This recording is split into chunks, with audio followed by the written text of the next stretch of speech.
আজকের জুমার আলোচনার বিষয় সালাতেই মুক্তি, সালাতেই ধ্বংস।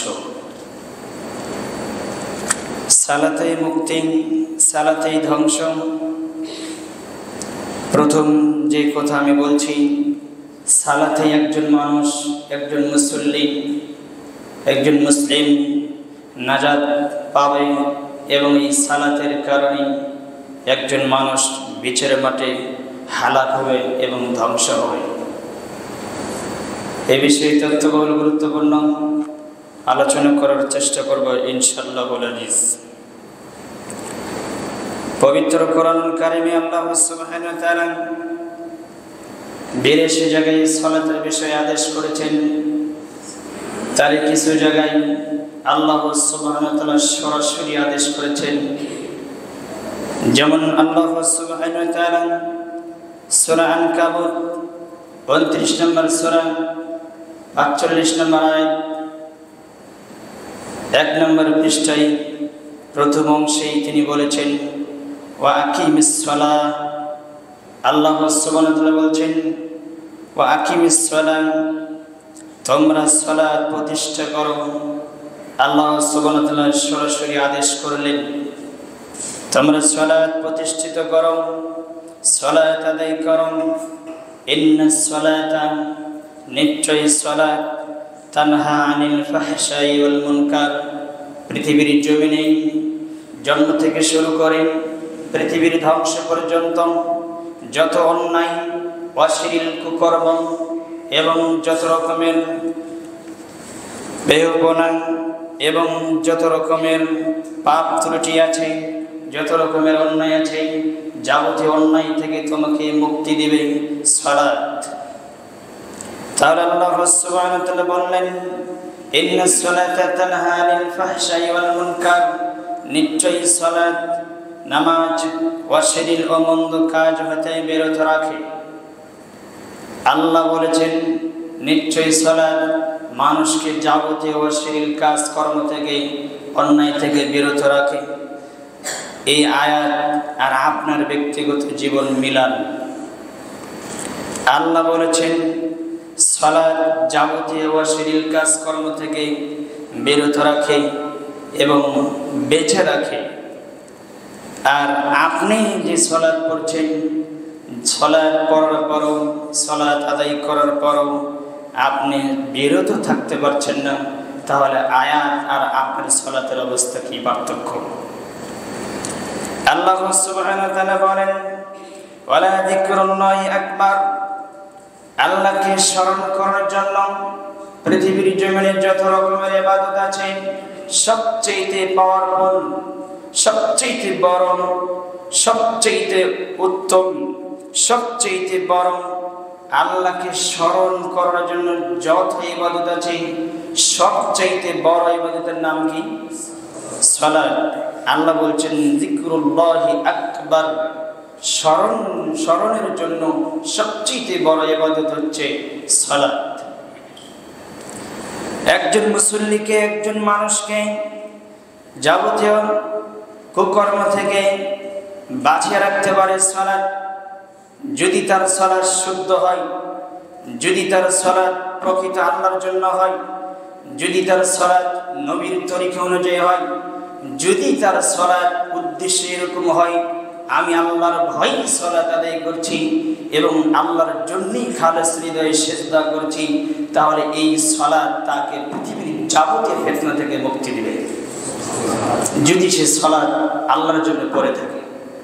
আর যদি সালাত আদায় করে মানুষকে দেখানোর জন্য, সমাজকে বোঝানোর জন্য বা বাড়িতে বোঝানোর জন্য, স্বামী চাপ দিয়েছে স্ত্রী তাই সালাত পড়ে, বা স্ত্রী চাপ দিয়েছে স্বামীর উপরে তাই স্বামী সালাত পড়ে, বা বাবা চাপ দিয়েছে ছেলে সালাত পড়ে, বা ছেলের তাড়নায় বাবা সালাত পড়ে, বিষয় যদি এরকম হয় তাহলে মরার আগ পর্যন্ত এই সালাত তাকে পরিবর্তন করতে পারবে না। কারণ সালাত ইসলামের দ্বিতীয় স্তম্ভ। ইসলামের স্তম্ভ কয়টি?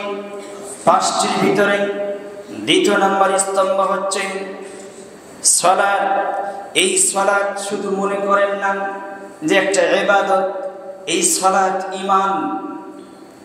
আল্লাহ সুবহানাহু ওয়া তাআলা পবিত্র কোরআনে উল্লেখ করেছেন সূরা বাকারার 143 নম্বর আয়াতে আল্লাহ সুবহানাহু ওয়া তাআলা বলছেন, যখন কিবলা পরিবর্তন হলো, রাসূল সাল্লাল্লাহু আলাইহি ওয়াসাল্লাম বারবার আকাশের দিকে তাকালেন, কিবলা পরিবর্তন হয়ে গেল কাবার দিকে। আগেকার সালাতের বিষয়ে সাহাবীরা চিন্তিত হলেন। আল্লাহ সুবহানাহু ওয়া তাআলা আয়াত নাযিল করে দিয়ে বলছেন, ওমা কানা আল্লাহু লিউদিআ ঈমানাকুম, তোমরা যে বিষয়ে চিন্তিত, তার মানে সাহাবীরা বললেন, হে আল্লাহর রাসূল সাল্লাল্লাহু আলাইহি সাল্লাম, আমরা যে আগে সালাত করেছি বাইতুল মাকদাস দিকে মুখ করে, কিবলার দিকে ওই দিকে মুখ করে, সেখানকার সালাত, ওই সময়ের সালাত কি হবে? এখন তো কিবলা পরিবর্তন হয়ে গেল। আল্লাহ সুবহানাহু ওয়া তাআলা আয়াত নাযিল করে বলছেন, আমি তোমাদের এখানে, আল্লাহ পারতেন যে আমি তোমাদের সালাত নষ্ট করব না, কিন্তু আল্লাহ এখানে সালাত বলেনি, আল্লাহ বলছেন তোমাদের ঈমান আমি নষ্ট করব না। এই সালাতকে আল্লাহ কি বললেন? ঈমান বললেন। তাহলে যে ব্যক্তি, এই জন্য পৃথিবীর যত বিদ্যান আছে সকল বিদ্যান একমত, যে ব্যক্তি সালাত পড়ে না তার ঈমান থাকে না, সে কাফের। এই জন্য একমত কোরআনের আয়াত, এই আয়াতের ভিত্তিতে ইমাম বুখারী রাহিমাহুল্লাহ একটি অধ্যায় নিয়ে এসেছেন যে বাবুস সালাতুল ঈমান। এই অধ্যায় নিয়ে এসেছেন যে সালাত যে ঈমান, তিনি তা দলিল দিয়ে প্রমাণ করেছেন। যদিও আমি বলছি, আসলে যদি সালাত আপনি আল্লাহর জন্য পড়ে থাকেন, নিজেকে পবিত্র করার জন্য, নিজেকে পরিশুদ্ধ করার জন্য যে সালাত আদায় করেন, তাহলে এই সালাত আপনাকে পরিবর্তন করবে। আল্লাহ সুবহানাহু ওয়া তাআলা বলেন, আল্লাহু ইয়ালামু মা তাসনাউন, তোমরা যা করো আমি আল্লাহ সুবহানাহু ওয়া তাআলা তা জানি। আল্লাহ বলছেন, তোমরা যা করো আমি আল্লাহ সুবহানাহু ওয়া তাআলা তা জানি। আয়াত আর আপনার সালাত, এবার এই দুটো আপনি একত্রিত করবেন। আয়াত এবং আপনার ইবাদত দুটো একত্রিত করবেন, জমা করে বলবেন, 20 বছর যাবত ধরে সালাত করি, আজ পর্যন্ত ওই সালাত আমার মুখের খারাপ ফাহিশা ভাষা বন্ধ করতে পারে নাই। 20 বছর যাবত সালাত করি, আজ পর্যন্ত মানুষের অন্যায় করা আমার দ্বারা বন্ধ হয় নাই। 20 বছর ধরে সালাত করি, আজ পর্যন্ত এই সালাত আমার মানুষের হারাম দুর্নীতি আত্মসাতের টাকা বন্ধ করতে পারে নাই। 20 বছর ধরে সালাত করি, আমার মুখের কর্কশ ভাষা আজ পর্যন্ত বন্ধ হয়নি। মানুষের সাথে দুর্ব্যবহার, মানুষের সাথে খারাপ আচরণ বন্ধ হয়নি। নিশ্চিত আল্লাহে, আল্লাহর কসম, আয়াত যদি ঠিক থাকে তাহলে আপনার সালাত বাতিল হয়েছে। আপনার সালাত যদি ঠিক থাকে, আপনি যদি মনে করেন যে আমার হারামও চলে, খারাপ আচরণও চলে, আমার সব কিছু ঠিক আছে, সালাতও ঠিক হচ্ছে, তাহলে কোরআনের আয়াত মিথ্যা হবে। নাউযুবিল্লাহি মিন যালিক। কারণ সালাত তো আপনাকে পরিবর্তন করবে। আপনার পরিবর্তন হয় না যে তারপরে আপনার সালাত হয় না, অবশ্যই পরিবর্তন হবে। আল্লাহর নবীর কাছে এক সাহাবী এসে বললেন, তাহিরনি ইয়া রাসূলুল্লাহ, হে আল্লাহর রাসূল, আমাকে পবিত্র করুন। এমত অবস্থায় আসরের সালাতের টাইম হলেন। আল্লাহর নবী বললেন, তুমি অপেক্ষা করো, আসরের সালাতের পরে তোমার বিচার করে দেব। আল্লাহর নবী সাল্লাল্লাহু আলাইহি সাল্লাম সেই সাহাবীকে অপেক্ষা করতে বললেন, তিনি অপেক্ষা করলেন। আসরের সালাত আদায় করলেন। সালাত আদায় করে বলছেন, আমাকে পবিত্র করুন। তার মানে আমি জেনাই লিপ্ত ছিলাম। আল্লাহর নবী বললেন, তুমি কি আসরের সালাত আদায় করেছো? তখন তিনি বললেন, জি আমি আসরের সালাত আদায় করেছি। আল্লাহর নবী বললেন, তোমার বিচার হয়ে গেছে। কি বুঝলেন বলেন তো? তার মানে যে সালাত আদায় করেছে, কোরআনের আয়াত 114 নম্বর আয়াত সূরা হুদে পাবেন। আল্লাহ বলেছেন যে ওয়াকিমিস সালাতা তারফাইন নাহারি ওয়া যুলাফা মিনাল লাইল, দুই স্তরের সালাত, সন্ধ্যের সালাত এবং ফজরের সালাত যে আদায় করবে, আসরের সালাত এবং ফজরের সালাত যে আদায় করবে, এই মাঝখানে যত পাপ হয়েছে আল্লাহ সব পাপ ক্ষমা করে দেবে। তা আপনার যে পরিবর্তন হয় না, যে দুঃখজনক, আপনার সালাত আপনাকে পরিবর্তন করতে পারছে না, মানে আপনার তকদিরে অবশ্যই খারাপ লক্ষণ আছে। এটা আপনাকে দ্রুত গতিতে বের হয়ে আসতে হবে। আর কয়দিন বাঁচবেন? চামড়া তো ঢেলে হয়ে গেছে, পৃথিবীর হায়াত কমে গেছে। দেখেন না সময় কিভাবে দ্রুত পার হয়। এই যে কয়দিন আগে জমা পড়লেন, আজকে আবার জমা এসেছে, সময়টা কিভাবে পার করেছেন একটু খেয়াল করে দেখেন তো। মরণ কখন ধরবে? যখন ধরবে তখন তার হবে না, আর ছাড় হবে না। অতএব এখনো ইসলামকে পরিশুদ্ধভাবে নেওয়ার মন মানসিকতা তৈরি করেন, অন্তরে জায়গা দেন, আল্লাহর বিধিবিধান নেওয়ার মতন অন্তরে একটা জায়গা করে নেন। মৃত্যু এসে গেলে আর হবে না। আইনামা তাকুনু ইদরিকুল মাউত ওয়ালাউ কুনতুম ফি বুরুজিম মুশাইয়্যিদা। আল্লাহ বলেছেন তোমরা যেখানেই থাকো না কেন সেখানে তোমার মৃত্যু তোমাকে ধরবে। প্রাচীরের ভিতরে যদি থাকো সেখানে তোমাকে মৃত্যু ধরে ফেলবে। যখন সময় চলে আসবে তখন তুমি বলে ফেলবে লাউলা আখিরাতানি, একটু সুযোগ দাও। আল্লাহ বলবে আর হবে না, তোমার সময় শেষ। অতএব সেই সময়কে আপনি লক্ষ্য করেন। এই আয়াতের সংক্ষিপ্ত আমি বিশ্লেষণ দিলাম যে আয়াত যদি ঠিক থাকে তাহলে আপনার সালাত আপনাকে সিদ্ধ করতে পারছে না, আপনার সালাত আপনাকে আবারও ভালো করে আদায় করতে হবে। মনোযোগ দেই এবং আল্লাহকে সন্তুষ্টির জন্য ইখলাসের সাথে পরিবর্তনের উদ্দেশ্যে যখন সেজদায় পড়বেন, দীর্ঘক্ষণ সেজদায় থাকেন না। 2 রাকাত সালাত করে আধা ঘন্টা সময় নষ্ট করেন না, একটু কাটে দেন আল্লাহর জন্য। বান্দা যখন সালাতের ভিতরে থাকে ততক্ষণ আল্লাহর সাথে কথা বলে। কার সাথে কথা বলে? সহিহ বুখারীর হাদিস, যতক্ষণ সালাতে থাকে ততক্ষণ বান্দা আল্লাহর সাথে মনে মনে চুপে চুপে মোনাজাত করে। তা আপনি সেজদায় করে বলেন না আল্লাহুম্মা গফিরলি আ'লানতু ওয়া আসরারতু, হে আল্লাহ আমাকে তুমি মাফ করে দাও, আমার যা প্রকাশ্য পাপ হচ্ছে, আমার যা গোপনীয় পাপ হচ্ছে।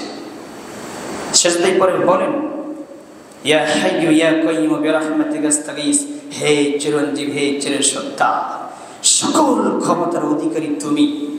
সারা পৃথিবীর মানুষ জিন ইনসানের অন্তর তোমার 2 আঙ্গুলের ভিতরে, তুমি মুহূর্তের ভিতরে চাইলে পরিবর্তন করে দিতে পারো। তা আমাকে একটু পরিবর্তন করে আমার অন্তরটা একটু সিদ্ধ করে দাও না, পরিশুদ্ধ করে দাও। সর্ব ধরনের অন্যায় থেকে আমাকে তুমি বাঁচিয়ে দাও। পরকালের সন্তান, কল্যাণময় সন্তান, জান্নাতি সন্তান হিসেবে আমাকে তুমি কবুল করে নাও। চাওয়ার মতন যদি বান্দা আল্লাহর কাছে চায়, আল্লাহকে কৃপণ। কিন্তু আমরা তো অধম, আমরা চাইতে পারি না। আল্লাহ দেওয়ার জন্য প্রস্তুত হয়ে আছে। আল্লাহর অনেক দয়া, আল্লাহর অনেক ভালোবাসা।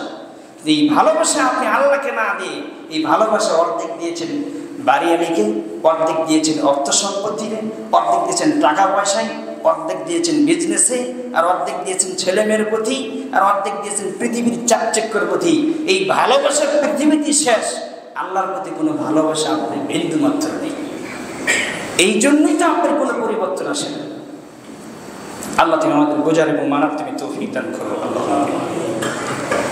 আনাস রাদিয়াল্লাহু তাআলা থেকে বর্ণিত, তিনি বলেন قال رسول الله صلى الله عليه وسلم أول ما يحاسب به العبد يوم القيامة الصلاة فإن صلحت صلح له سائر عمله وإن فسدت فسد سائر عمله। সিলসিলা সহিহাতে হাদিসটি পাবেন 598 নম্বর হাদিস। আনাস থেকে বর্ণিত, তিনি বলেন রাসূল সাল্লাল্লাহু আলাইহি ওয়াসাল্লাম বলেছেন, কিয়ামতের দিন মানুষকে সর্বপ্রথম সালাত সম্পর্কে জিজ্ঞাসা করা হবে। অনেক আগে বহুদিন নিয়ে হাদিস শুনেছি, বহু অনুবাদ মাহফিলে এবং প্রোগ্রামে আলোচনা শুনেছি, কিন্তু শুনলে কি হবে?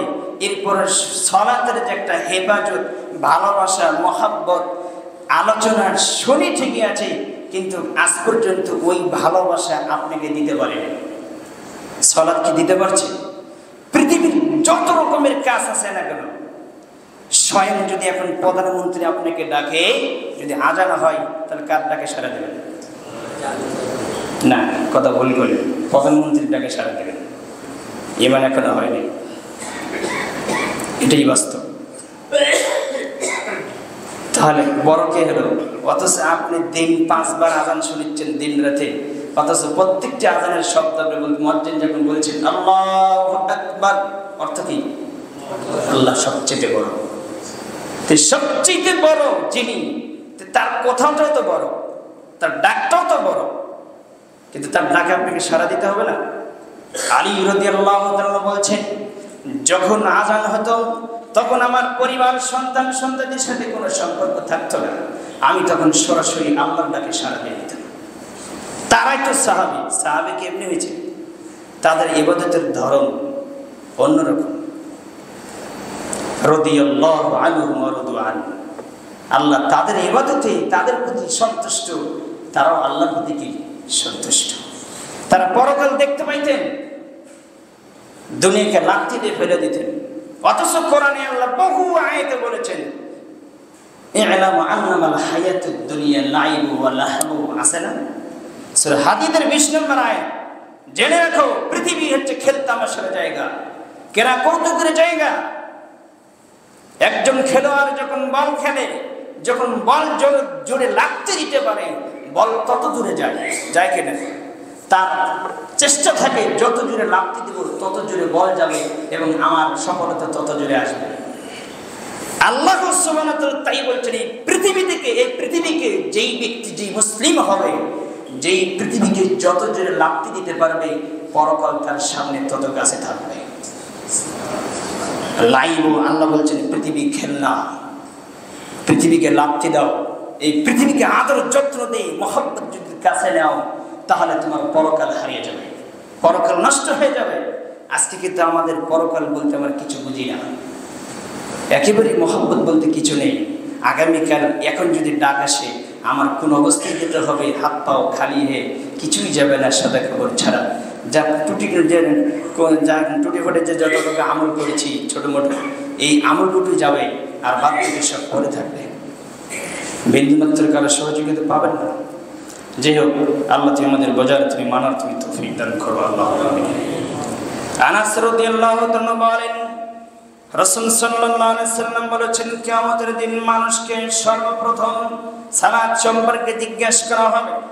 যদি তার সালাত গ্রহণযোগ্য হয়, যদি তার সালাত শুদ্ধ হয়, কবুল হয়, তাহলে সমস্ত আমল গ্রহণীয় হবে, আল্লাহর কাছে গ্রহণীয় হবে। আর যদি তার সালাত গ্রহণযোগ্য না হয়, ওয়াইন ফাসাদাত ফাসাদা সাইরু আমালিহি, যদি গ্রহণযোগ্য না হয়, নষ্ট হয়, তাহলে তার সমস্ত আমলই কি হবে? বাতিল হবে।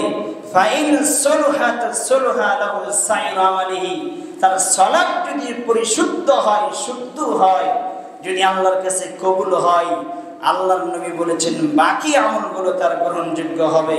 আর যদি তার সালাত ফাসাদ হয়ে যায়, নষ্ট হয়ে যায়, তাহলে বাকি আমলগুলো নষ্ট, একটা আমল নেওয়া হবে না।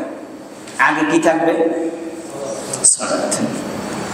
কারণ সালাত যদি তার হয়, বাদ বাকি সিয়ামের নেকি নেওয়া হবে, দানের নেকি নেওয়া হবে, হজের নেকি নেওয়া হবে, তারপরে ভালো কথার নেকি নেওয়া হবে, তারপরে আরো ভালো যেগুলো আমল আছে সেগুলো নেওয়া হবে।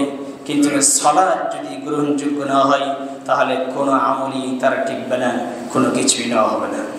তাহলে সালাত কত বড় গুরুত্ব, অথচ এই বাংলার জমিনের সবচেয়ে সালাত বিষয়ে ঘাবলা বেশি। কথা ঠিক কিনা? আল্লাহ তোমাদের বোঝার, তুমি মানার, তুমি তৌফিক দান করো, আল্লাহ। আরেকটি হাদিস নাম তিরমিজিতে এসেছে, 413 নম্বর হাদিস। রাসূল সাল্লাল্লাহু আলাইহি ওয়াসাল্লাম এই হাদিসের ওই অংশটুকু আমি বলছি যে ইন্না আওয়ালা মা ইউহাসাবু বিহিল আবদু ইয়াওমাল কিয়ামাতি মিন আমালিহি সালাতু ফাইন সালাহাত ফাকাদ আফলাহ ওয়া আনজাহ। রাসূল সাল্লাল্লাহু আলাইহি ওয়াসাল্লাম বলেছেন, কিয়ামতের দিন বান্দার কাজ সমূহের মধ্যে, আমল সমূহের মধ্যে সর্বপ্রথম নামাজের হিসাব নেওয়া হবে। যদি তার নামাজ ঠিক হয়, বাকি তার আমলগুলো ঠিক হবে। আর যদি নামাজ সালাত ঠিক না হয়, তাহলে আর কোনো আমল তার নেওয়া হবে না। আর যদি সালাত ঠিক হয়, হয়েছে, আল্লাহর নবী বলেছেন শেষের কিছু কথা, আল্লাহ সুবহানাহু ওয়া তাআলা বলবেন, ফাইন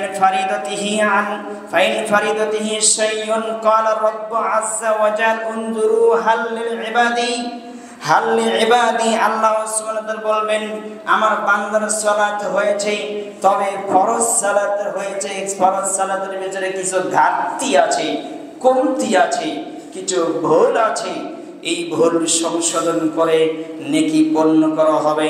আল্লাহ তখন বলবে উনজুরু হাল্লি ইবাদি, আমার বান্দার দেখো তো বাড়তি কোনো নফল আমল আছে কিনা। আল্লাহ সুবহানাহু ওয়া তাআলা ফেরেশতাদেরকে বলবেন, তখন ফেরেশতারা তার বাড়তি আমল দেখবে, তার নফল সালাতগুলো দেখবে। সালাত দেখার পরে নফল সালাতের নেকি নিয়ে সে ফরজে যুক্ত করে দিয়ে আল্লাহ তাকে জান্নাত দেবে।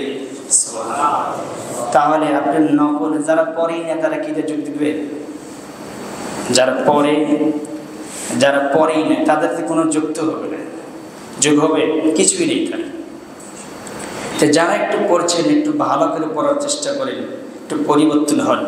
রাসূল সাল্লাল্লাহু আলাইহি ওয়াসাল্লাম বলেছেন যে ফরজের ঘাটতি পূরণ করা হবে, তার সকল কাজের বিচার ফায়সালা পরে হবে। আগে ফরজ যে ইবাদত সালাত ওটা পূরণ করা হবে। যদি তার কোনো ঘাটতি থাকে ফরজ সালাতে, তাহলে নফল দিয়ে পূর্ণ করা হবে, নফল ইবাদত দিয়ে তার পূর্ণ করা হবে। নফল মানে রাতে সালাত করেছে, তাহাজ্জুদ, আবার সকালে করেছে, মাঝে মাঝে যে ফাঁকে ফাঁকে যে সালাতগুলো আছে সুন্নাত নফল আছে না, সেগুলো দিয়ে আল্লাহ সুবহানাহু ফরজের ঘাটতি পূরণ করে দিয়ে তারপরও বান্দাকে আল্লাহ বাঁচিয়ে দেবে। সুবহানাল্লাহ, আল্লাহ কত দয়া। হাদিস তিরমিজি। এরপরে একটা কথা আছে এখানে, সুম্মা ইয়াকুনু সাইরু আমালি দালি আলা যালিকা। আল্লাহ রাসূল সাল্লাল্লাহু আলাইহি ওয়াসাল্লাম বলেছেন সালাতের যখন পঙ্খপা অনুপা একবারে পঙ্কু ভাবে বিচার পায়চারা যখন সালাতের হিসাব ঠিকঠাক মতো নেওয়া হবে, তারপরে আল্লাহর নবী বলেছেন সুম্মা অতঃপর ইয়াকুনু সাইরু আমালিহি আলা যালিকা। কাকে মেরেছেন, কারটা খেয়েছেন, কাকে কম দিয়েছেন, কি করেছেন, এই পর্যায়ক্রমে আল্লাহ সুবহানাহু ওয়া তাআলা বিচার করবে। পরে আগে কিসের হবে? সালাতের। রাসূল সাল্লাল্লাহু আলাইহি ওয়াসাল্লাম বলেছেন সকল কাজের বিচার পায়চারা আল্লাহ সুবহানাহু ওয়া তাআলা নেবেন সালাতের হিসাব পূর্ণাঙ্গ নেওয়ার পরে। তারপরে যার আমল নামে সালাত দেখবে নাই, তার আর কোনো হিসাব নেই, তার কোনো আমল নেওয়া হবে না, সবগুলোকে আল্লাহ সুবহানাহু ওয়া তাআলা নষ্ট করে দেবে। হাবা আমান সুরা, একটাও টিকবে না। যারা সালাত টিকবে সেই ব্যক্তির বাদটা কি আল্লাহ সুবহানাহু ওয়া তাআলা নেবে। বিচারের নিয়ম নীতি হবে বিচারের মাঠে দুই রকম। প্রথম বিচার হবে সালাতে, তারপরে আর বাদ বাকি যেগুলো অন্যায়ের যে বিচার, প্রথম দ্বিতীয় নাম্বার বিচার হবে রক্তপাত, যারা মানুষকে মেরেছে, এটা হবে এক নম্বরে। তাহলে দুই রকম বিচার, একটা হচ্ছে সালাতের আর একটা কি রক্তপাত, বিচারের মাঠে হবে। আর রাসূল সাল্লাল্লাহু আলাইহি ওয়াসাল্লাম বলেছেন হাত্তা ইকুদা বাইনান নাস, আর সবার পরে বিচার হবে ওই ব্যক্তির যে ব্যক্তি মানুষের উপর কি করেছে, জুলুম করেছে। রাসূল সাল্লাল্লাহু আলাইহি ওয়াসাল্লাম বলেছেন কিয়ামতের মাঠে যতগুলো মানুষ উপস্থিত থাকবে আদম থেকে কিয়ামত পর্যন্ত, সমস্ত মানুষের বিচার হয়ে যাওয়ার পরে তারপরে বিচার করবে ওই জালেমের, যেই জালেম রাষ্ট্রের টাকা খেয়েছে, যেই জালেম মানুষের দুর্নীতি করে আত্মসাৎ করে পুকুর জমি না দিয়ে মেরে খেয়েছে, ছেলের জমি না দিয়ে আরেকজনকে দিয়েছে, যে যার উপর বিন্দু মাত্র জুলুম করেছে, এর বিচার হবে সবার পরে। আল্লাহ নবী বলেছেন যা বলেছি তাই থাকবে কিয়ামত পর্যন্ত ইনশাআল্লাহ। অতএব আপনি পরিবর্তন হন। মনে করছেন যে আপনার বিচার হবে না, শুধু আপনি অপেক্ষা করেন, অল্প দিনের মাঝে দেখতে পাবেন। আল্লাহ তুমি আমাদের বোঝার মানব তুমি তৌফিক দান করো, আল্লাহ। তাহলে এই হাদিস প্রমাণ করে যে সালাত আপনাকে মুক্তি দিবে। সালাতে মুক্তি, সালাতেই ধ্বংস। সূরা হুদের 114 নম্বর আয়াতে আল্লাহ বলেছেন ওয়াকিমিস সালাতা তারফাইন নাহার। আল্লাহ সুবহানাহু ওয়া তাআলা বলেন তারফাইন নাহারি ওয়া যুলাফা মিনাল লাইল ইন্নাল হাসানাতি ইযহিবুনাস সাইয়্যাত যালিকা যিকরা লিয-যাকিরিন। আল্লাহ সুবহানাহু ওয়া তাআলা বলেন তোমরা সালাত প্রতিষ্ঠিত করো, সালাত আদায় করো, কারণ তোমরা যদি দুই প্রান্তের সালাত আদায় করতে পারো, ফজরের সালাত, মাগরিব বা আসরের সালাত যদি আদায় করতে পারো, মাঝখানের সময় যে পাপ হয়েছে তাহলে আমি আল্লাহ সুবহানাহু ওয়া তাআলা তোমাদের এই পাপ রাশিকে মাফ করে দেব, তোমাদের পাপ আমি ক্ষমা করে দেব। কারণ আল্লাহ বলছেন ইন্নাল হাসানাত, ভালো কাজ পাপকে মিটিয়ে দেয়। আল্লাহ বলেছেন কারণ ভালো কাজ পাপকে কি করে দেয়? মিটিয়ে দেয়। ভালো কাজ পাপকে মিটিয়ে দেয় আল্লাহ বলেছেন, আল্লাহর নবী বলেছেন। এবার আল্লাহ সুবহানাহু ওয়া তাআলা বলেছেন যালিকা যিকরা লিয-যাকিরিন, এটা তাদের জন্য উপদেশ যারা উপদেশ গ্রহণ করতে পারে। সূরা কফ আল্লাহ সুবহানাহু ওয়া তাআলা ৪৫ নম্বর আয়াতে সেখানে বলেছেন ফাযাক্কির বিল কোরআন মা ইয়াখাফু ঈদ। আল্লাহ বলেছেন হে মুহাম্মদ কোরআন তাদেরকে দিয়ে উপদেশ দাও, কোরআন দিয়ে তাদেরকে উপদেশ দাও, তারাই উপদেশ নেবে যারা আমি আল্লাহকে পঙ্কুভাবে এবং নির্দিষ্ট নয় অনির্দিষ্টভাবে সকলকে আম নয় খাস নয় সকলকে ডালাভাবে আপনি বলেন, তারাই আমাকে ভয় পাবে। যে ব্যক্তি পূর্ণাঙ্গভাবে আমি আল্লাহকে ভয় করে। কোরআন থেকে কি সবাই উপদেশ নেবে? সবাই উপদেশ নেবে না। সূরা আলার ভিতরে আল্লাহ বলেছেন যে ওই ব্যক্তি উপদেশ নেবে না যে ব্যক্তি হতভাগা, সে ব্যক্তি উপদেশ নেবে না। আর যে ব্যক্তি হতভাগা নয় সে ব্যক্তি কোরআন থেকে উপদেশ নেবে। তাহলে কোরআনের উপদেশ সবাই নেবে না।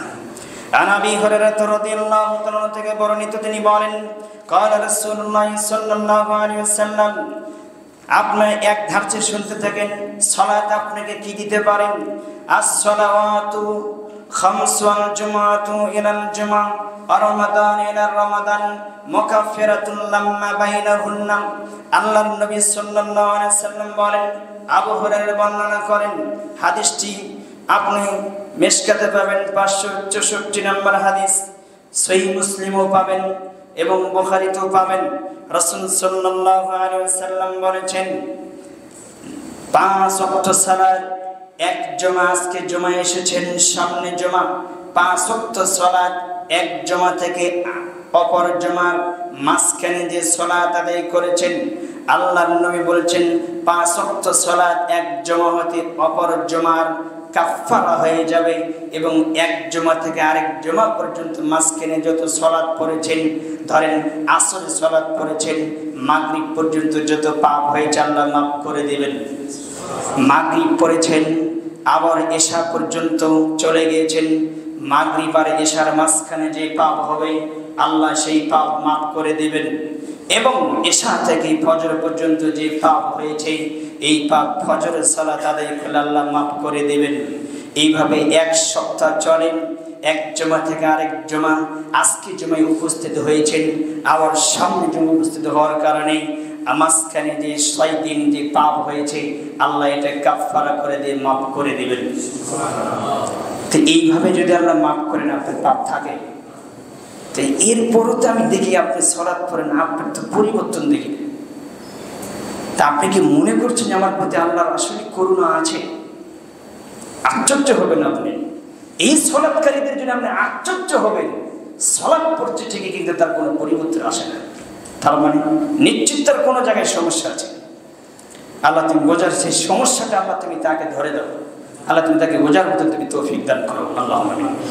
এবার আসেন আল্লাহ রাসূল সাল্লাল্লাহু আলাইহি ওয়াসাল্লাম স্পেশাল ভাবে বলেছেন রমাদান ইলা রমাদান, এক রমাদান থেকে আরেক রমাদান। এই যে সামনে আসতে 4 মাস আছে, জুমাদিল উলা আজকে 5 তারিখ, জুমাদিল উলা, জুমাদিল সানি, তারপরে রজব শাবান, 4 মাস আছে রমজান মাসে। রাসূল সাল্লাল্লাহু আলাইহি ওয়াসাল্লাম বলেছেন এক রমজান থেকে আরেক রমজান। আজকে রমজানে আপনি পেয়েছেন, চাঁদ পেয়েছেন, সিয়াম থাকলেন, আবার আরেক 1 বছর 11 মাস পরে যখন আপনি আরেক রমজানের চাঁদ দেখতে পাবেন, চাঁদ ওঠা যাওয়ার সঙ্গে সঙ্গে বাকি 11 মাসের পাপ আল্লাহ আপনাকে কাফফারা হিসেবে মাফ করে দিবেন। তাহলে আমি তো দেখি না মুসলিমের কোনো পাপ থাকে। এই জন্য মুসলিমের আরেক হাদিসে এসেছে আল্লাহ রাসূল বলেছেন মুসলিম কখনো অপবিত্র থাকে না, 24 ঘন্টা সেকেন্ডে সবসময় মুসলিম পবিত্র থাকে। তো মুসলিমের তো পাপ থাকে না, আসলে যে প্রকৃত মুসলিম। তো এই হাদিস প্রমাণ করে যে প্রত্যেকটি সালাত এক সালাত আরেক সালাতের আপনাকে কাফারা, আপনার পাপকে প্রোটেকশন দিয়ে আপনার পাপকে খেয়ে ফেলবে।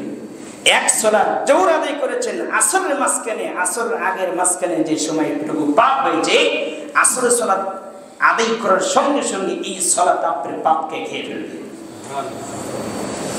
একটা মানুষের পাপ কি আর থাকতে পারে? এইভাবে সালাত যদি সে ঠিকঠাক মতো হেফাজত করে, রাসূল সাল্লাল্লাহু আলাইহি ওয়াসাল্লাম বলেছেন। আরেকটি হাদিস নেন, সহিহ বুখারীতে এসেছেন 528 নম্বর হাদিস। রাসূল সাল্লাল্লাহু আলাইহি ওয়াসাল্লাম বলেছেন, আবু হুরায়রা থেকে বর্ণিত, আল্লাহর নবী সাল্লাল্লাহু আলাইহি ওয়াসাল্লামকে বলতে শুনেছেন, আবু হুরায়রা বলছেন, বলো তো যদি তোমাদের কারো বাড়ির সামনে একটি নদী থাকে আর সেই তাতে যদি দিনে 5 বার গোসল করে, তাহলে কি তার দেহে কোনো আবর্জনা ময়লা থাকতে পারে? সাহাবীদেরকে প্রশ্ন করছেন কে? আল্লাহর নবী মুহাম্মদ সাল্লাল্লাহু আলাইহি ওয়াসাল্লাম। সাহাবীরা বললেন যে কি করে তার শরীরে ময়লা থাকতে পারে? সে যদি দিনে 5 বার গোসল করে তাহলে কি ময়লা থাকতে পারে? আল্লাহ রাসূল সাল্লাল্লাহু আলাইহি ওয়াসাল্লাম বললেন, তাহলে শোনো, যে ব্যক্তি 5 ওয়াক্ত সালাতের হেফাজত করবে, যথাযথভাবে সালাত আদায় করবে, ওই ব্যক্তির উদাহরণ হচ্ছে ওই ব্যক্তির মতো যে ব্যক্তি 5 বার গোসল করলে ময়লা থাকবে না শরীরে। যে ব্যক্তি দিনে 5 ওয়াক্ত সালাত, দিন রাতে সালাত হেফাজত করবে, যথাযথভাবে আদায় করবে, ওই ব্যক্তির ওই রকম তার শরীরে কোনো পাপ থাকতে পারে না, কোনো পাপ থাকবে না। ওই মুসলিম তো যখন এসে বলবে ইয়া আইয়াতুহান নাফসুল মুতমাইন্নাহ, মালাকুল মউত যখন এসে বলবে, যে কোনো মুহূর্তে যখন ডাক আসবে এসে বলবে, মালাকুল মউত কিন্তু এটা এসে বলবে, আপনাকে বলবে। ওই আয়াত আল্লাহ রেডি করে রাখছে, সূরা ফজর বাসায় যে দেখবেন আল্লাহ রেডি করে রাখছে, আপনাকে বলবে, মালাকুল মউত এসে বলবে ইয়া আইয়াতুহান নাফসুল মুতমাইন্নাহ, তা না হলে বলবে ইয়া আইয়াতুন নাফসুল খবিস, দুটো বলবে, হে খবিস আত্মা, এই খারাপ আত্মা বের হ্যাঁ। আর যদি আপনি মুমিন মুসলিম হন তাহলে আপনাকে সে কি বলবে? ইয়া আইয়াতুহান নাফসুল মুতমাইন্নাহ, হে পবিত্র আত্মা, ইরজিই, বের হয়ে এসো তোমার রবের সন্তুষ্টির দিকে। নরম ভাষায় এসে বলবে, মালাকুল মউত এসে বলবে, হে পবিত্র আত্মা, তোমার রবের দিকে তুমি বের হয়ে এসো, তোমার রব তোমার প্রতি সন্তুষ্ট। সুবহানাল্লাহ। এই খবর আগে আপনাকে দেওয়া হবে। আর যদি আপনি খবিস টাইপের হন, খবিস মানে খারাপ, যদি আপনি বদ টাইপের হন তাহলে কি আপনি বের হবেন? তখন বের হবেন না, তখন তো আপনাকে টেনে হেঁচড়ে ছেড়ে বের করা হয় রোডে। যে আপনার রেজাল্ট প্রস্তুত হয়ে আছে, শুধু আপনার কর্ম আপনাকে বলে দেবে আপনার কি হতে পারে। আল্লাহ তুমি আমাদের বোঝার এবং মানার তুমি তৌফিক দান করো। তাহলে এই হাদিস প্রমাণ করছে সালাত আপনাকে সর্ব ধরনের পাপ থেকে মুক্ত রাখবে। সালাতে আপনার মুক্তি আছে অবশ্যই। আমি মনে করি সালাতে অবশ্যই মুক্তি আছে, অবশ্যই মুক্তি আছে, আল্লাহর কসম, এতে কোনো সন্দেহ নেই। কারণ সালাতে আপনাকে মুক্তি দিতে পারবে সব ধরনের অন্যায় থেকে, যদি আপনি করতে পারেন। আপনি তো কি পাপ করেছেন? সাহাবেরা ওই সময় অন্ধকার জাহেলি যুগে ছিলেন, তারা কত পাপী জর্জরিত ছিলেন। শোনার সঙ্গে সঙ্গে সামিনা ওয়াতানা, পরিবর্তন হয় না? পরিবর্তন হয়েছে। কিন্তু আপনি আমি তো ওই পর্যায়ে নয়, অবশ্যই আপনি পরিবর্তন হবেন, কিছু সমস্যার কারণে আপনার পরিবর্তন আসছে না। যায়েদ বিন খালিদ থেকে বর্ণিত, তিনি বলেন, قال رسول الله صلى الله عليه وسلم, এই হাদিসটা নেন, মান সাল্লা সাজদাতাইন লা ইয়াসহু ফীহিমা গাফারাল্লাহু লাহু মা তাকাদ্দামা মিন যামবিহি। যায়েদ বিন খালিদ আল জোহানি থেকে বর্ণিত, তিনি বলেন, রাসূল সাল্লাল্লাহু আলাইহি ওয়াসাল্লাম বলেছেন, যে ব্যক্তি 2 রাকাত সালাত আদায় করবে, কয় রাকাত? যে ব্যক্তি 2 রাকাত সালাত আদায় করবে আর এতে কোনো ভুল করবে না, লা ইয়াসহু ফীহিমা, উভয় 2 রাকাত সালাতে কোনো ভুল করবে না, মনোযোগের সাথে, একনিষ্ঠতার সাথে, খুলুসের সাথে সালাত আদায় করবে, কোনো ভুল করবে না। আল্লাহ রাব্বুল আলামিন বলছেন, গাফারাল্লাহু লাহু মা তাকাদ্দামা মিন যামবিহি, আল্লাহ তার অতীতের জীবনের সমস্ত পাপ ক্ষমা করে দেবেন।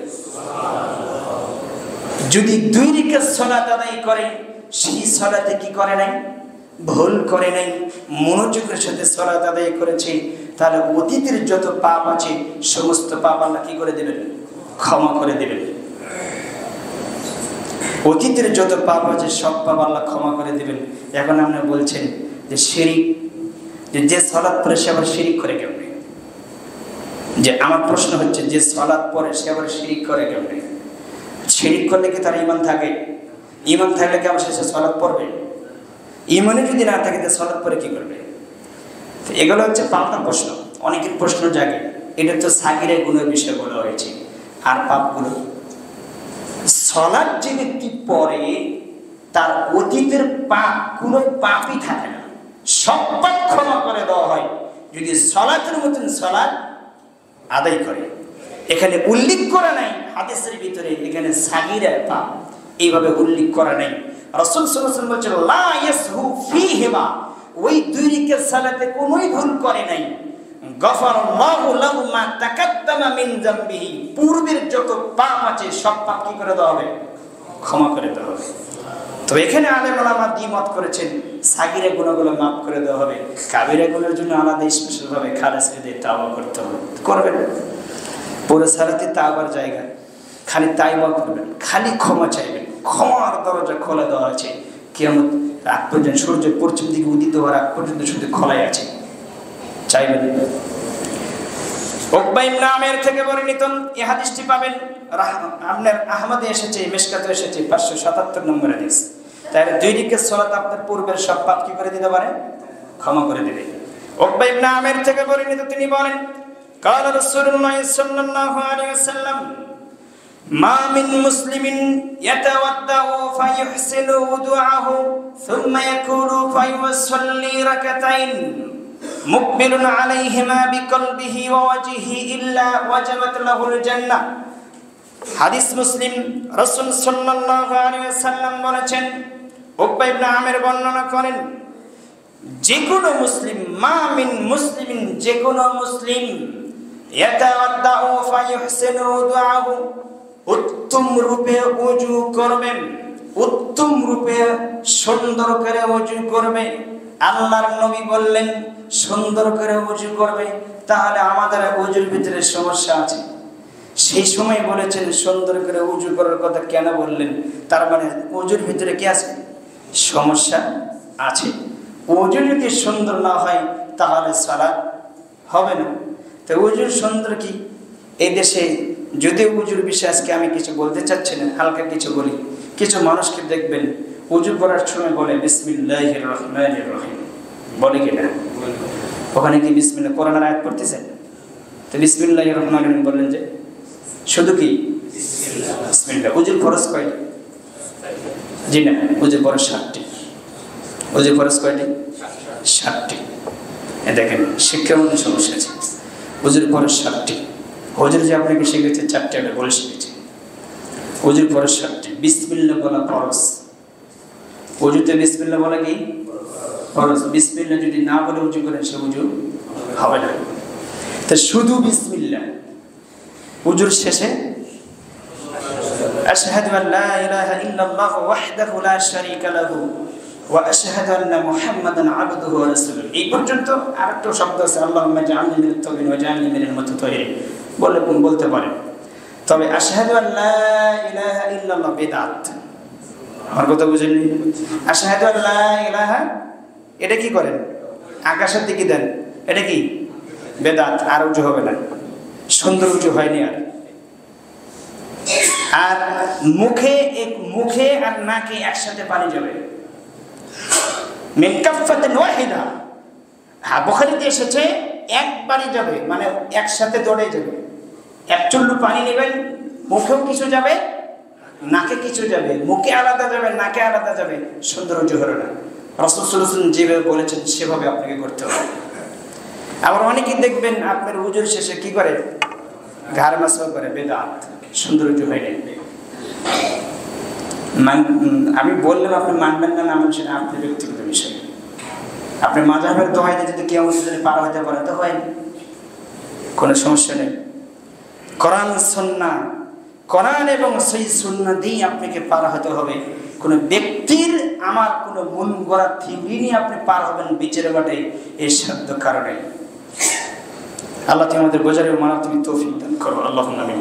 তাহলে রাসূল সাল্লাল্লাহু আলাইহি ওয়াসাল্লাম বলছেন, মা মিন মুসলিমিন ইয়াতাওয়াদ্দাউ ফায়াহসিনু উযুআহু, কোন ব্যক্তি, কোন মুসলিম, যে কোনো মুসলিম যদি উত্তম রূপে ওযু করে, তারপরে কি করে, সুম্মা ইয়াকুলু ওয়াতাফারা ফায়ুসাল্লি রাকাতাইন, দুই রাকাত সালাত আদায় করে, মুকবিলুন আলাইহিমা, আল্লাহর দিকে ফিরিয়ে অন্তর দিয়ে, অন্তর উজাড় করে দিয়ে দুই রাকাত সালাত, কলব অন্তর, কাদ আফলাহাল মুমিনুন, সূরা মুমিনের ভিতরে আল্লাহ বলছেন সফল তো তারাই, আল্লাযীনা হুম ফি সালাতিহিম খাশিউন, যারা ভয় ভীতি মনে ভিতরে নিয়ে খুশি খুশির সাথে সালাত আদায় করে, আল্লাহ বলছেন এই মুমিনরাই কি সফল।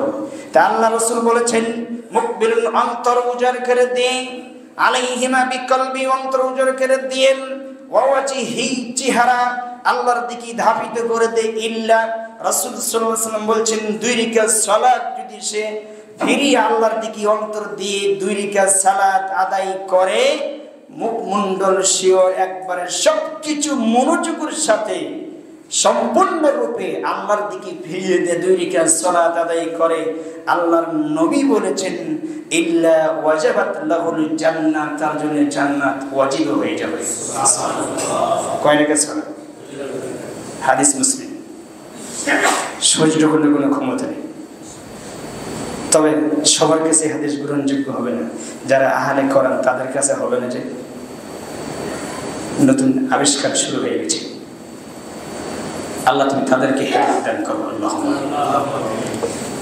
আরেকটি হাদিস রাসূল সাল্লাল্লাহু আলাইহি ওয়াসাল্লাম বলেছেন, আমর ইবনে আল জুহানি থেকে বর্ণিত, তিনি বলেন قال جاء رجل الى النبي صلى الله عليه وسلم, আল্লাহর নবীর কাছে একজন ব্যক্তি আসলেন, فقال يا رسول الله صلى الله عليه وسلم, আল্লাহর নবীকে বললেন, আরা আইতা ইন শাহিদতু আল্লা ইলাহা ইল্লাল্লাহ ওয়া আন্নাকা রাসূলুল্লাহ সাল্লাল্লাহু আলাইহি ওয়াসাল্লাম ওয়া সাল্লাইতু সালাতিল খামস ওয়া আদাইতু যাকাতা ওয়া সুমতু রমাদান ওয়া কুমতু ফামিম্মান।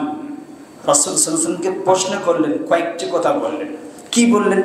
আল্লাহর নবীকে বললেন, হে আল্লাহ রাসূল সাল্লাল্লাহু আলাইহি ওয়াসাল্লাম, আমি সাক্ষ্য যদি দেই আল্লাহ ছাড়া প্রকৃত কোনো হক মাবুদ নেই, এই কথার উপর সাক্ষ্য দেই আমি, সত্যিকার মাবুদ আল্লাহ ছাড়া কেউ নেই, আপনি মুহাম্মদ সাল্লাল্লাহু আলাইহি ওয়াসাল্লাম আল্লাহর প্রেরিত রাসূল, আমি সাক্ষ্য দেই, এই স্বীকৃতি দেই।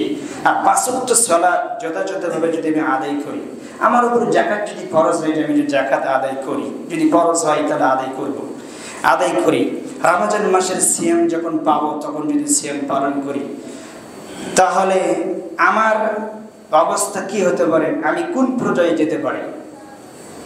আর রাতে আমি চাইলে বা সালাত আদায় করলাম, দুই রাকাত সালাত মানে অর্থাৎ তাহাজ্জুদের সালাত যদি আমি আদায় করি, এটা হচ্ছে স্বাধীন, কারো থেকে বাধ্যতামূলক নয়। তাহলে কিয়ামতের দিনে আমি কাদের দলভুক্ত হতে পারবো, কাদের অন্তর্ভুক্ত হতে পারবো?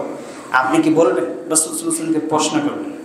তখন আল্লাহর নবী বললেন, তুমি যা বলছো তা যদি আসলে ঠিকঠাক মতো করো, তাহলে আমি মুহাম্মদ সাল্লাল্লাহু আলাইহি ওয়াসাল্লাম বলছি, ফামিম্মান আনা কানা মিনাস সিদ্দিকিন ওয়াশ শুহাদা, তুমি সিদ্দিকিনদের সাথে, শহীদদের সাথে কাল কিয়ামতের দিনে জান্নাতে থাকবে। সুবহানাল্লাহ। হাদিস সহিহ বানা আছে 3438 নম্বর হাদিস, আপনি খুলবেন। তাহলে এই কয়টা কথা বলছেন? আমি সাক্ষ্য দিচ্ছি আল্লাহ ছাড়া প্রকৃত হক কোনো মাবুদ নেই, মুহাম্মদ সাল্লাল্লাহু আলাইহি ওয়াসাল্লাম আল্লাহর রাসূল, এবং পাঁচ ওয়াক্ত সালাত, যাকাত এবং রমাদান মাসের সিয়াম, আর চাইলে রাতে কিয়াম করলাম, যদি না করি তার ইখতিয়ার, কিন্তু আমি যদি এতটুকু করি তাহলে আমার জন্য কি বোনাস, কি পাবো, আমি কাদের দলভুক্ত হতে হবে কিয়ামতের দিনে? রাসূল সাল্লাল্লাহু আলাইহি ওয়াসাল্লাম তখন বললেন, তুমি সিদ্দিকিনদের সাথে থাকবে এবং শহীদদের সাথে জান্নাতে থাকবে। সুবহানাল্লাহ। সিদ্দিকিনের শহীদ কি সহজ মনে করলেন? বাংলার জমিনেতে যে কোনো মারামারি করে মারা গেলে মনে করে শহীদ হয়ে গেছে। শহীদ এত বড় সহজ নেই, বড় টাফ ব্যাপার।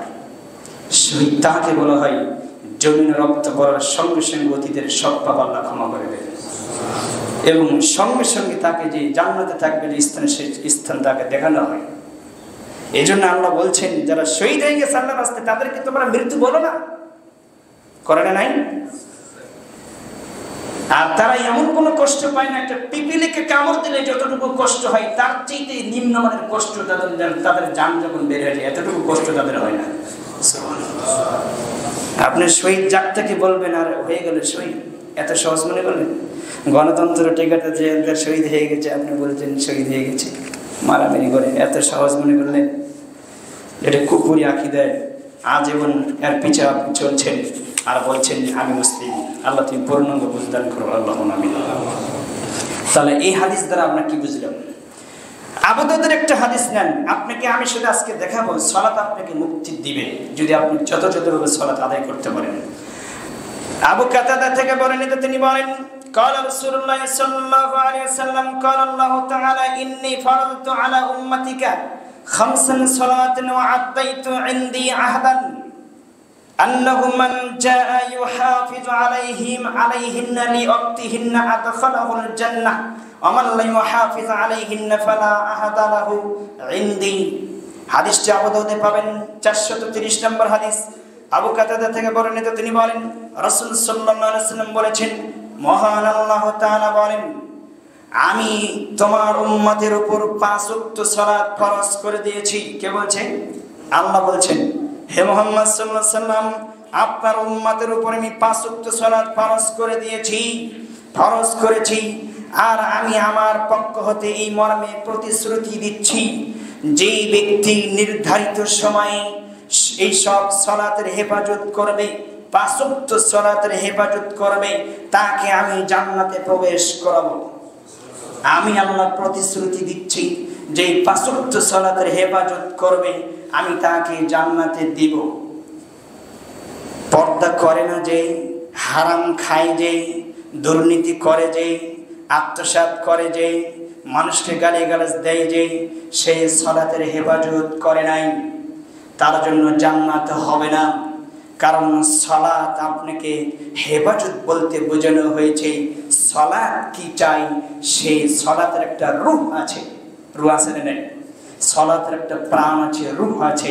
এই রূহটা যদি আপনাকে মেরে ফেলেন তাহলে তখন আর সালাত থাকে না, তখন শুধু ব্যায়াম হয়, ওঠা আর বসা হয়। ওই সালাত আপনার উপকারে আসে না। সালাত ঠিকই করছেন, পাঞ্জাবের মধ্যে হারাম টাকা আছে, কথা ঠিক কিনা? রূহ নাই, সালাতের যে রূহ, ওই রূহটা আপনি মেরে ফেলেছেন।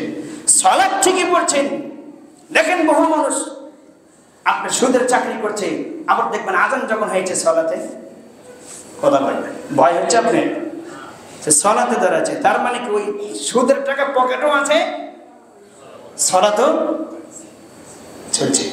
কি পরিবর্তন বলেন তো? দুঃখজনক। ওই বিষয়ে আমি পরে আলোচনা করব। সালাত আপনাকে যে ধ্বংস করবে এই পরের আলোচনায় আসবে ইনশাআল্লাহ।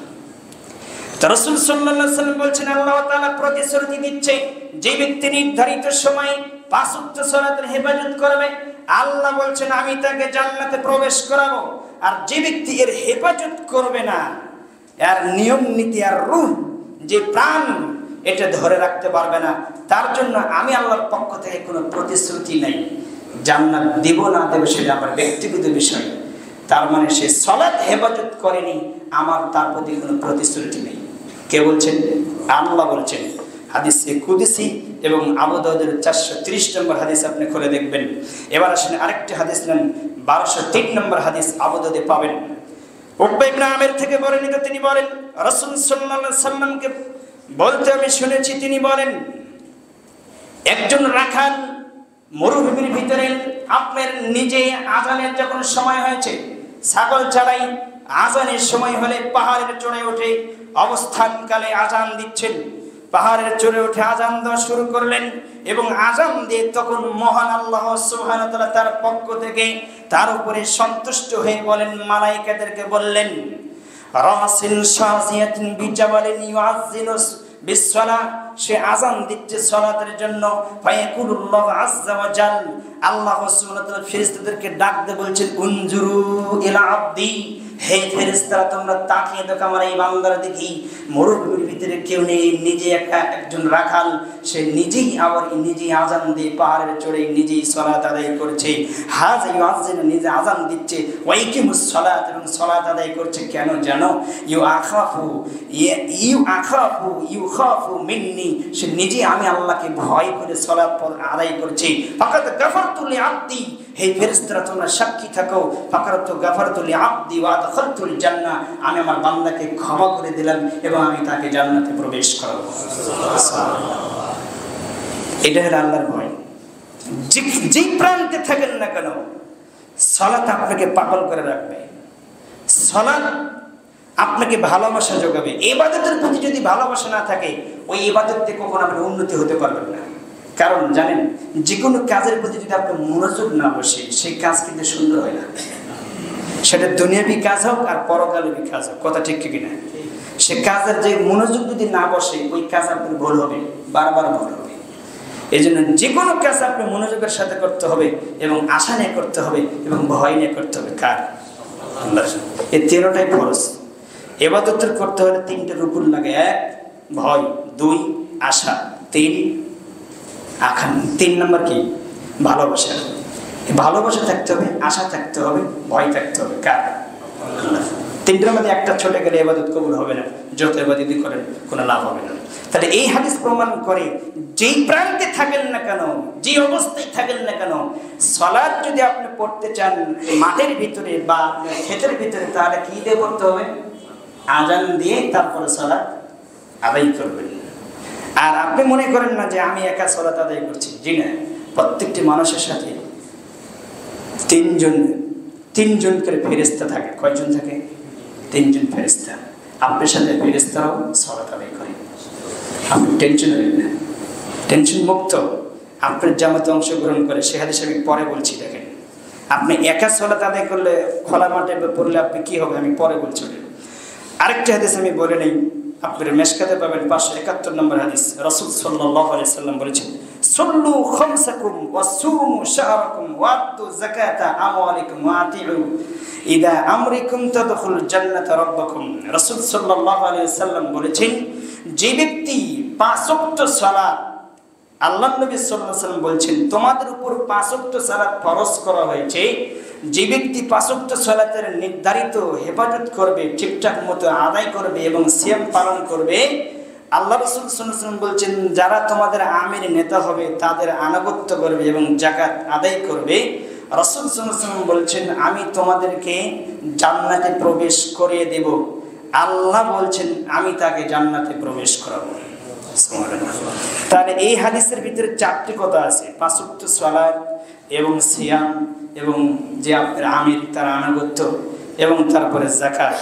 তাহলে আল্লাহ সুবহানাহু ওয়া তাআলা আপনাকে জান্নাতে প্রবেশ করাবে। এই হাদিস প্রমাণ করে। যে হাদিসটা আমি এখন বলবো সেটা হচ্ছে কিছুক্ষণ আগে যে বলছিলাম, রাসূল সাল্লাল্লাহু আলাইহি ওয়াসাল্লাম বলছেন যদিও সময় সংকীর্ণ, যারা এখনো আসতেছেন জুমার দিনে, মানে একেবারে পিছের দিকে আসতেছেন, দুঃখজনক। যত ওয়াজি করেন সে ওয়াজ তাদের কাজে আসবে না। আল্লাহ তুমি তাদেরকে পূর্ণাঙ্গ হেদায়েত দান করো, আল্লাহুম্মা আমিন। এবার একটা হাদিস বলবো, বুখারীতে 555 নম্বর হাদিস। আপনাকে একটি কিছু কথা বলবো, হাদিস দেই।